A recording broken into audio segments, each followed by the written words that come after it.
Sony PS5 PlayStation 5. So if you have problem and you want to upgrade its SSD storage, and if you are playing a lot of game and you have storage problem, so then I will show you how to upgrade storage.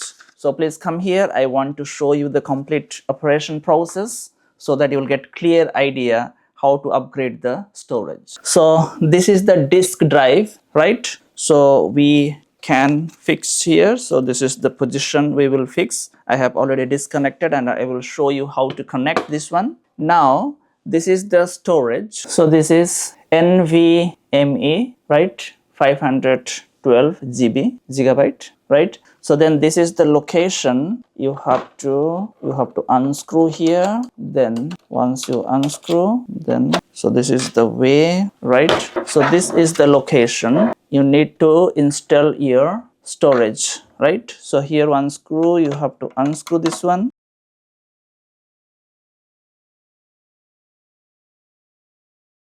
You have to see the slot and you can see this cutting edge, right? So then you have to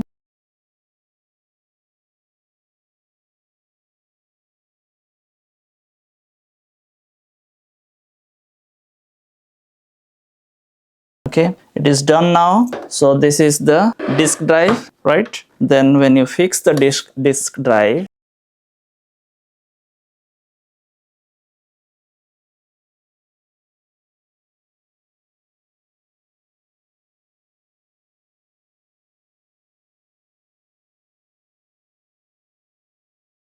now it is ready. Let us connect to the system. And okay, now I connected the PlayStation to the monitor. So now after installing the storage, so if you want to use the new storage, then you should go for formatting, right? So can you come here? I will show you. So now I'm using M.2 SSD and I have two choice. Either I can format or don't format. So if I want to use the storage, then I have to format so that it will be aligned with the PlayStation. Okay, now let us do that.